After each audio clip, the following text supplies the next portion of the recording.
Pemuda Azwaja meminta kepada masyarakat agar Hasyim Asy'ari tidak dihukumi zina tanpa ada 4 saksi pria yang melihat langsung kejadian perzinahan antara Hasyim Asy'ari dengan CAT.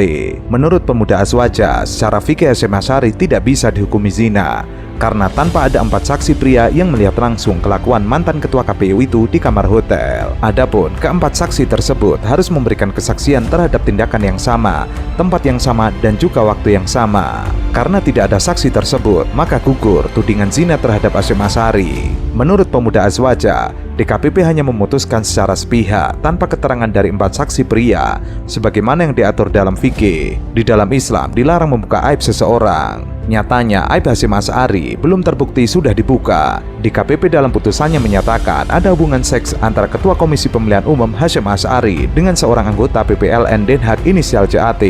DKPP mengatakan hubungan badan dilakukan secara paksa di kamar hotel tempat Hasyim menginap pada 3 Oktober 2024. Saat itu Hasyim berada di Den Haag berkaitan dengan kepemiluan. Hal ini sangatlah tidak mudah untuk saya. Dari awal sampai sekarang ini saya mengalami ups and down yang cukup besar, yang dimana saya terkadang juga bingung.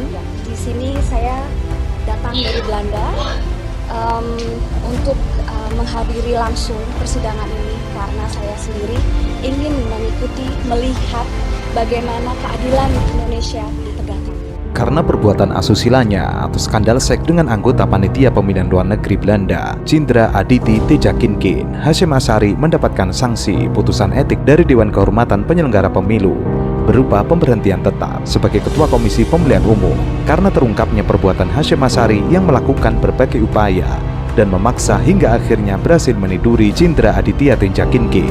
Nama Barisan Ansor Serbaguna atau Banser, salah satu organisasi otonom Nahdlatul Ulama, ikut tercoreng.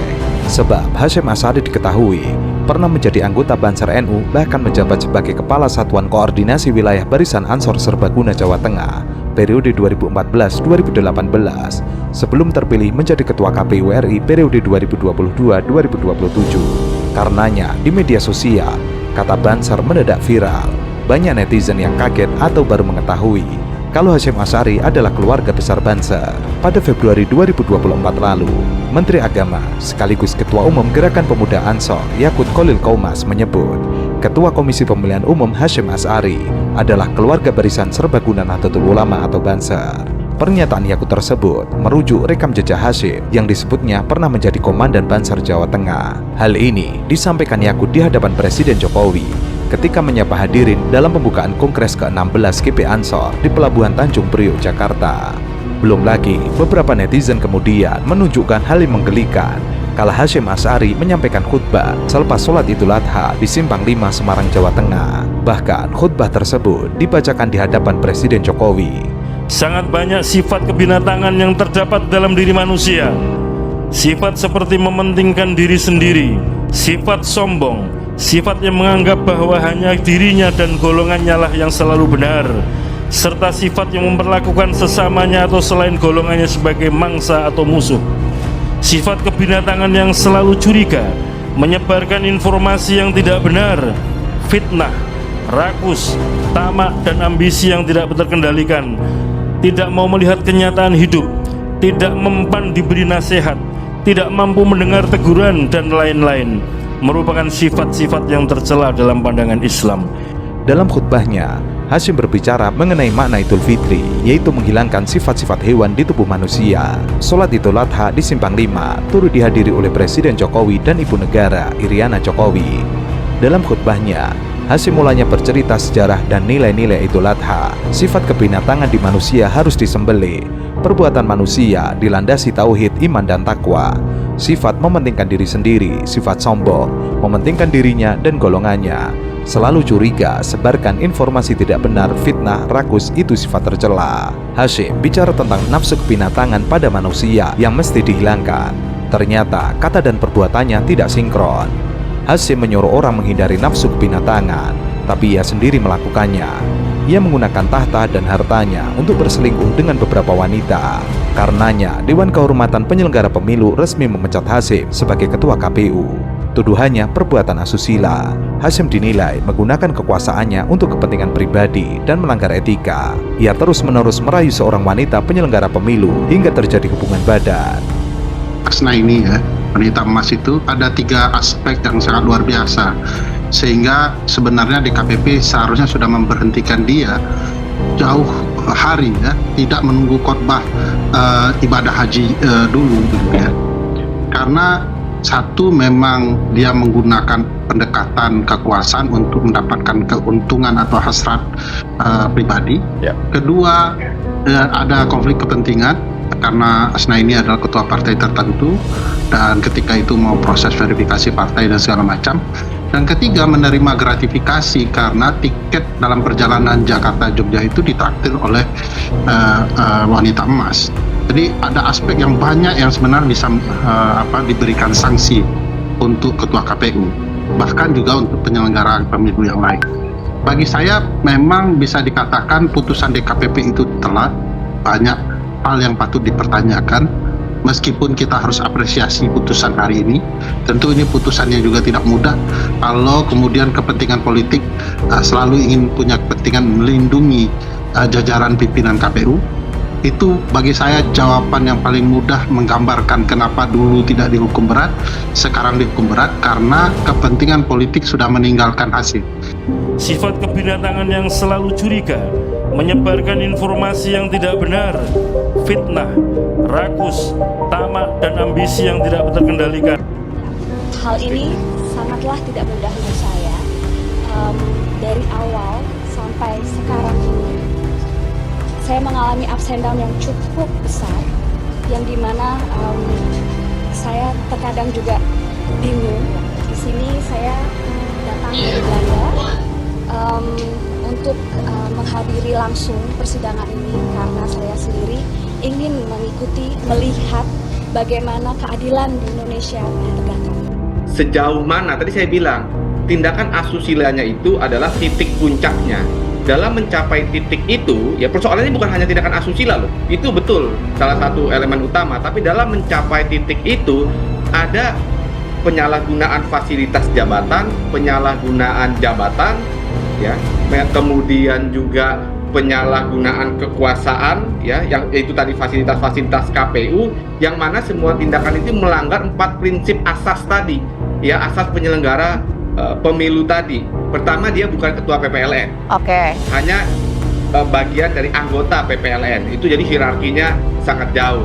Yang kedua, ancaman fisik itu tidak ada, ya, ancaman fisik memang tidak ada, tapi metode manipulasinya informasi itu adalah lewat kata-kata, lewat verbal, ya, lewat verbal, dan juga kan beberapa kali bertemu dalam rangka kedinasan, dan ketika dalam rangka kedinasan inilah yang dimanfaatkan, itu juga yang dilihat DKPP sebagai bentuk pelanggaran etik. Dewan Kehormatan Penyelenggara Pemilu menyatakan tindakan asusila yang dilakukan Ketua KPU Hasyim Asy'ari berkaitan dengan perubahan PKPU tentang tata kerja tahun 2022. Anggota DKPP J. Kristiadi menjelaskan bahwa PKPU nomor 5 tahun 2022 tentang tata kerja KPU mengubah ketentuan pasal 90 ayat 4 peraturan KPU nomor 4 tahun 2021. Pasal 90 ayat 4 itu sebelumnya melarang pernikahan siri dan tinggal bersama tanpa ikatan perkawinan yang sah dengan sesama penyelenggara pemilu selama masa jabatan. Setelah diubah menjadi hanya larangan berada dalam ikatan perkawinan dengan penyelenggara pemilu saja. Dengan adanya aturan baru tersebut, Hasyim sejak awal bertemu korban langsung berupaya mendekati dan memberi perlakuan khusus melalui pembicaraan. Bahkan teradu tidak menjaga integritas selaku Ketua Komisi Pemilihan Umum. Permintaan teradu untuk jalan berdua dengan pengadu tidak patut dilakukan, mengingat status teradu yang sudah berkeluarga. Selain itu, isi chat teradu yang menuliskan CD yang diakui dalam sidang pemeriksaan adalah celana dalam, menurut DKPP tidak patut dibicarakan, mengingat status teradu sebagai atasan dari pengadu dan teradu sudah berkeluarga. Apalagi dalam pesan pengadu kepada teradu tidak ada titipan berupa CD untuk dibawa ke Belanda. Berkenaan dengan dalil aduan pengadu bahwa teradu memaksa melakukan hubungan badan, terungkap fakta dalam sidang pemeriksaan bahwa pada tanggal 2 sampai dengan 7 Oktober 2023 dilaksanakan kegiatan BIMTEK PPLN di Den Haag. Pada kegiatan tersebut teradu hadir pada tanggal 3 Oktober 2023 dan menginap di Hotel Van der Valk Amsterdam, Belanda. Bahwa dalam sidang pemeriksaan pengadu mengaku pada malam hari tanggal 3 Oktober 2023 pengadu dihubungi teradu untuk datang ke kamar hotelnya. Pengadu kemudian datang ke kamar hotel teradu dan berbincang-bincang di ruang tamu kamar teradu. Dalam perbincangan tersebut, teradu merayu dan membujuk pengadu untuk melakukan hubungan badan. Pada awalnya, pengadu terus menolak, namun teradu terus memaksa. Saya ulangi, namun teradu tetap memaksa pengadu untuk melakukan hubungan badan. Pada akhirnya, hubungan badan itu terjadi. Berdasarkan fakta persidangan, J. Kristiadi menyatakan bahwa Hasyim juga terbukti sudah sejak awal mengincar korban untuk memenuhi hasrat seksualnya. Hasyim terbukti beberapa kali mencari kesempatan untuk bisa bertemu empat mata dan bepergian dengan korban. Teradu berupaya menjalin hubungan pekerjaan, namun di sisi lainnya menyusupkan kepentingan pribadinya untuk memenuhi hasrat pribadinya yang bersifat seksual.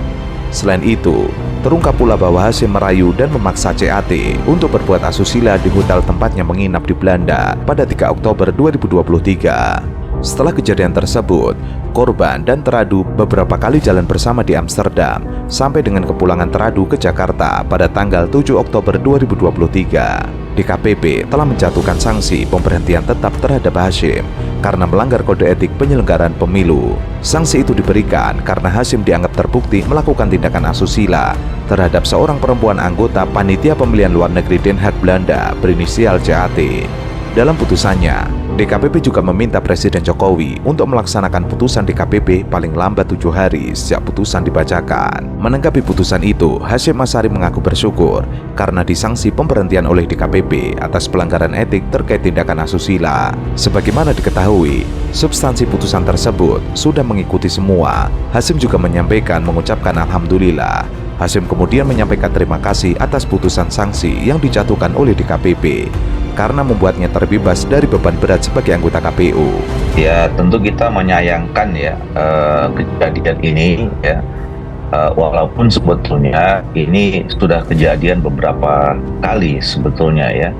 Dan kami juga sudah mengingatkan bukan hanya kepada saudara Hasyim, tetapi kepada seluruh anggota pimpinan dan anggota KPU maupun Bawaslu ya di dalam rukun penyelenggara pemilu yang menjadi mitra kami dari tingkat pusat sampai ke tingkat daerah, bahwa mereka harus menjaga